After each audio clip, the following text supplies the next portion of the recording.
बिस्मिल्लाहिर्रहमानिर्रहीम। अस्सलाम वालेकुम नाज़रीन, मैं हूं यासिर रशीद और आप मेरा व्लॉग देख रहे हैं। आज के व्लॉग में बात की जाएगी फैसलाबाद के पाकिस्तान तहरीक इंसाफ के जलसे को किस तरीके से स्कैंडलाइज करने की कोशिश की गई।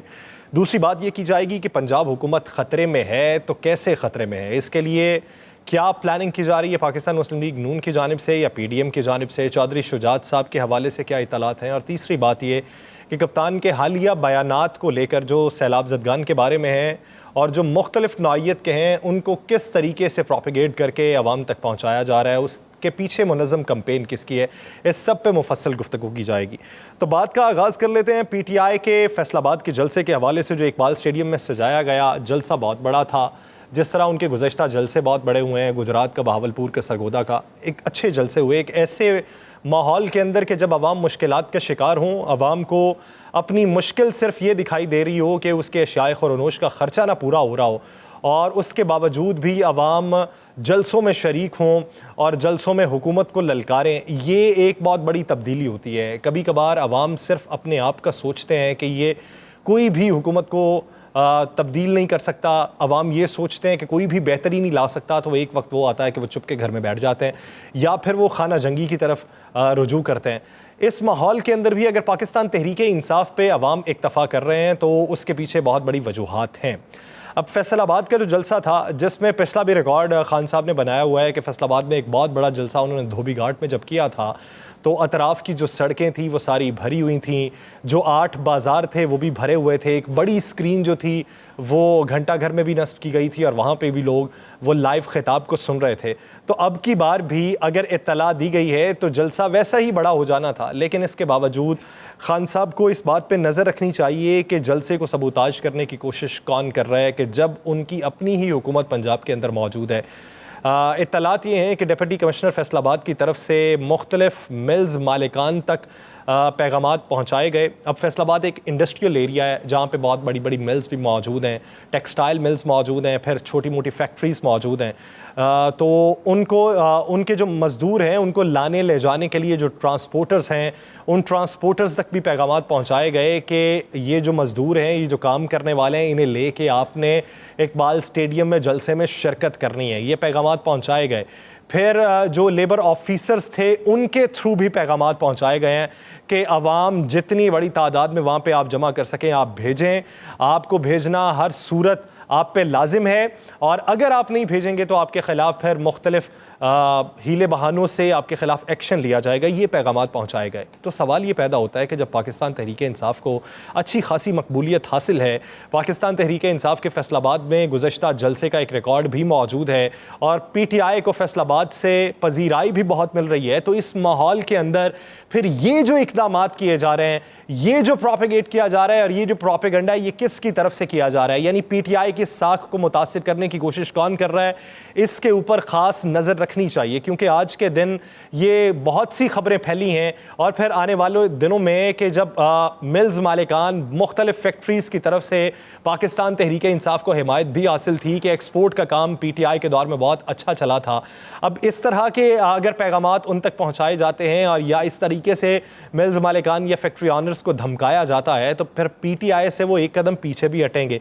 तो ये जो पूरी मुनज़्ज़म मनसूबाबंदी है ये किसकी तरफ से है, इसके पीछे दिमाग कौन सा है, वो दिमाग जो चल रहा है वो किसके इशारे पे चल रहा है, इसके ऊपर पाकिस्तान तहरीक इंसाफ को नज़र रखनी चाहिए और बिलखुसूस खान साहब को इसका नोटिस भी लेना चाहिए। दूसरी बात हम कर लेते हैं पंजाब हुकूमत के हवाले से। पंजाब हुकूमत को गिराने के हवाले से तैयारियां इस वक्त हैं। मैंने कल भी अपने प्रोग्राम में सवाल किया था सूबाई वज़ीर पंजाब अख्तर मलिक साहब से, लेकिन वो वाज़े तो इसका जवाब नहीं दे सके। वो ये बात ज़रूर कर गए कि ये जो मौजूदा PDM का इत्तेहाद है ये चोर दरवाज़े से, ये गैर कानूनी तरीके से, ये गैर आइनी तरीके से इक़्तिदार पर मुसल्लत होना चाहता है। ये आइनी तरीके से और जमहूरी तरीके से इक़्तिदार पर मुसल्लत नहीं हो सकते। मौजूदा सूरत हाल में पाकिस्तान तहरीक इंसाफ को अक्सरियत हासिल है तो ये कभी भी बरसर इक़्तिदार नहीं आ सकते, ये जवाब था उनका। लेकिन इत्तलात कुछ ये हैं कि फिर से कुछ MPs को अपने साथ मिलाने की कोशिश की जा रही है। कुछ MPs से इस्तीफ़े भी दिलवाए गए हैं लेकिन वो मंजूर नहीं हुए। फिर कुछ बातें ये हो रही हैं कि एक ग्रुप बना लिया जाए जिसे फॉरवर्ड ब्लॉक का नाम दिया जाए और वो ये कहे कि हम चौधरी परवेज़ इलाही साहब पे अदम एतमाद का इजहार करते हैं और साथ ही साथ स्पीकर साहब पे भी अदम एतमाद का इजहार करते हैं। ये बातें काफ़ी दिनों से गर्दिश में हैं, जिसकी हमने 2-3 दिन से मुख्तलिफ लोगों से ज़राए के थ्रू ये कन्फर्म करने की कोशिश की है। कुछ इशारे तो ऐसे ज़रूर मिले हैं कि जिससे ये बातें हवा में घुल रही हैं कि पंजाब के अंदर कुछ ना कुछ हलचल ज़रूर हो रही है। अब वो हलचल एक और तरीके से भी देखने में आ रही थी कि पाकिस्तान मुस्लिम लीग काफ के ऊपर एक जो केस है वो 10 लोगों को लेकर उसको इलेक्शन कमीशन के अंदर किसी तरीके से उसको प्रोपेगेट करते हुए या उसमें किसी तरफ से दबाव डालते हुए ये हक में करवाया जाए चौधरी शुजात हुसैन साहब के, और फिर इस तरीके से चौधरी परवेज़ इलाही साहब को जो 10 वोट मिले थे उसके ऊपर एतराज़ उठाया जाए और फिर ये हुकूमत गिरने का सबब बन सके। चौधरी शुजात साहब को किसी हद तक राम करने की कोशिश भी की गई। चौधरी शुजात साहब उसी तरीके से केस की पैरवी भी करना चाहते थे, लेकिन जो गुजरात का जलसा हुआ, गुजरात अब गढ़ है पाकिस्तान मुस्लिम लीग काफ का भी। पाकिस्तान मुस्लिम लीग काफ कहीं से भी अगर सरफे नज़र कर ले वो गुजरात से नहीं करती। वो वहाँ पे डेरे भी लगाते हैं अपने, वो आबाई इलाका भी है उनका, और वहाँ की सियासत को वो कभी भी दफन नहीं करना चाहते। चौधरी परवेज़ इलाही साहब और चौधरी मोनस इलाही साहब ने बहुत कोशिश की गुजरात के जलसे में पाकिस्तान मुस्लिम लीग काफ के कारकुनान को बुलाने की, और वो बड़ी तादाद में आए। चौधरी शुजात हुसैन साहब के मना करने के बावजूद वो लोग आए। अब जब इतनी बड़ी तादाद में लोग आ गए तो चौधरी शुजात हुसैन साहब को कुछ लोगों ने पैगाम पहुंचाया। ये कहा जा रहा है कि पैगाम पहुंचाया और चौधरी शुजात साहब को समझाया कि जब अपने ही शहर के लोग आपसे बागी हो जाएं और मुतनफ़र हो जाएं और वो किसी का साथ देने लगें तो आपको अपने फ़ैसलों पर नज़र-ए-सानी ज़रूर करनी चाहिए। आप एक तजर्बाकार सियासतदान भी हैं, आप अफ़हाम व तफ़हीम से भी मामलात को हल करने पर इसरार करते हैं, तो इस वक्त भी हालात को देखते हुए आपको अपने फ़ैसलों पर नज़र-ए-सानी करने की बेहद ज़रूरत है। ठीक है अगर आप पाकिस्तान तहरीक इंसाफ का खुल के साथ नहीं देना चाहते, ठीक है कि अगर आप चौधरी परवेज़ इलाही साहब को मौजूदा वक्त में अपना उम्मीदवार नहीं मानते और उन्हें अपना वज़ीर आला नहीं मानते, ठीक है कि अगर आपको ये लगता है कि मौजूदा सूरत हाल में अगर आप पाकिस्तान तहरीक इंसाफ की खुल के हिमायत करेंगे तो आपके वो जो वज़ादारी है उसके ऊपर कोई कदगन आएगी, तो आप उस पर कायम रहें, लेकिन पाकिस्तान तहरीक इंसाफ के मुखालिफ ना जाएं, इस केस की पैरवी ना करें। कल को ये ना हो कि चौधरी शुजात के कहने पे या उनके इसरार करने पे या उनके केस की पैरवी करने पे चौधरी परवेज़ इलाही साहब जो हैं वो वज़ीर आला नहीं रहे और यहाँ पे हुकूमत दूसरों की आ गई और दूसरों की हुकूमत आई और पाकिस्तान मुस्लिम लीग काफ को फिर कुछ ना मिला। उनका ये कहना है कि पाकिस्तान मुस्लिम लीग काफ की सियासत फिर दफन हो जाएगी अगर आपने इसी तरीके से केस की पैरवी करना चाहिए। तो कहा यह जा रहा है कि चौधरी शुजात साहब ने अपने इरादे में कुछ तब्दीली लाने का इशारा दे दिया है। वो शायद इस केस की पैरवी उस तरीके से ना करें जिस तरीके से वो करना चाहते थे। अब इस तरीके से पीडीएम जो कोशिश कर रही है पंजाब में हुकूमत गिराने की, वो भी एक ख्वाब बन जाएगा। तीसरी बात जो इसमें करनी है खान साहब के बयानात को लेकर। खान साहब ने एक बयान दिया सैलाब ज़दगान के हवाले से। खान साहब का बयान ये था कि सैलाब जब पानी उतर जाएगा, ज़मीनें खुश्क होंगी, जब आप गंदम बीजेंगे तो इसका सैलाब का फ़ायदा ये है कि गंदम की फसल जो है वो बहुत अच्छी होगी। अब उस वक्त उनके चेहरे पे मुस्कुराहट भी थी। ये खान साहब का तर्ज़ तखातुब है।